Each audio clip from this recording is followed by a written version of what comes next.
Namaste. In our ever-evolving journey through life, we often find ourselves entangled in a web of dualistic thinking. We tend to blame external factors, whether it's a perceived divine entity, malevolent planetary alignments, or even curses for the challenges and misfortunes that come our way. But what if we were to discover a profound truth that shatters the chains of dualism and empowers us to take full responsibility for our lives? Welcome to the world of Advaita Vedanta, where the essence of reality lies in the oneness of all things. It is a stage of understanding that you are in no way inferior, but yourself is no different from that very all-pervading Supreme Brahman.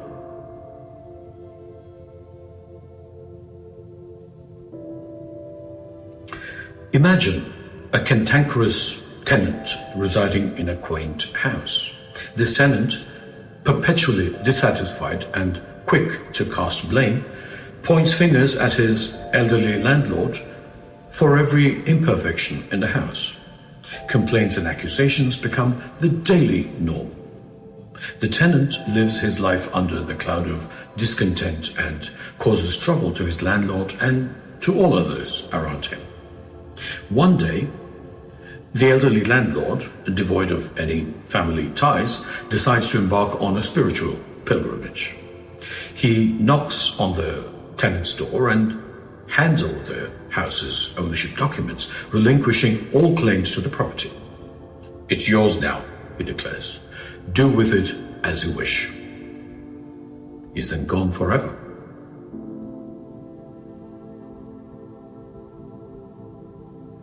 In an instant, the tenant finds himself as the sole proprietor of the house, with no one left to blame, no landlord to curse, and no complaints to make.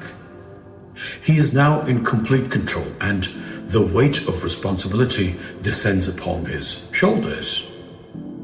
This transformation from a blaming tenant to a responsible owner can be compared to the shift in one's mindset from dualism to Advaita Vedanta.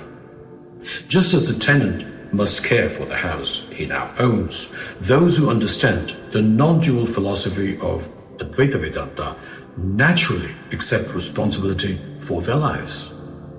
The one who understands even the fundamentals of Advaita Vedanta knows that there is no one up there, and that no one or nothing is causing them either good or bad. Since he is clear that everything is based on the cause and effect principle, he not only has nothing or no one to blame for anything, but also becomes more responsible in his thoughts, words, and deeds, apart from seeing the same supreme, all-pervading divinity in every being.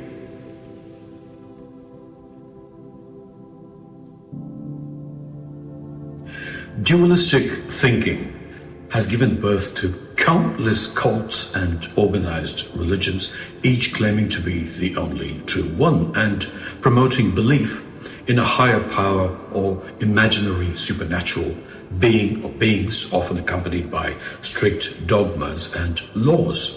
These belief systems encourage people to look outward, seeking solace, answers, and protection from external imaginary entities.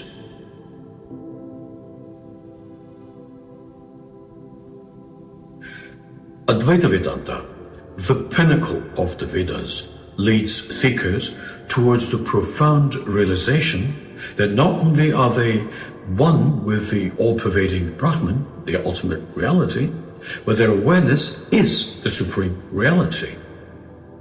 Self-realization, known as Atma-jnana, is the ultimate goal of all Vedic studies. A Jivan Mukta in Vedanta philosophy is one who has attained complete self-knowledge or self-realization. As the Mahavakya from the Aitareya Upanishad of the Rig Veda goes, Prajnanam Brahman, consciousness, awareness, or knowledge is Brahman.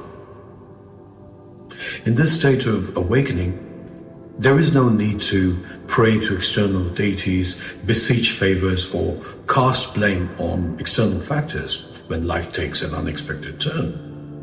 The seeker recognizes that they are the architects of their own destiny, much like the tenant who assumed ownership of the house.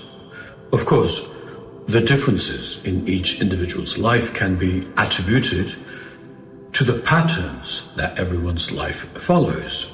These patterns are primarily based on their basic nature that was formed at conception. That was the stage when genetic factors created a new individual with a certain inborn nature, after which the upbringing of the person fostered, supported, enhanced, or influenced their nature. The good news is that these traits can be altered through realization and knowledge. The essence of Advaita Vedanta is not only the recognition of the oneness of all existence, but also the embrace of personal responsibility and the realization that the self is formless, indivisible, and all-pervading. In the absence of duality in one's mind, there is no external force to be afraid of or credit or blame for life's events. Every action of ours and its consequence rests firmly in our own hands, because all things physical, or rather all things through which the absolute reality is perceptible, are the result of the cause and effect principle, which is the highest among all natural principles and laws.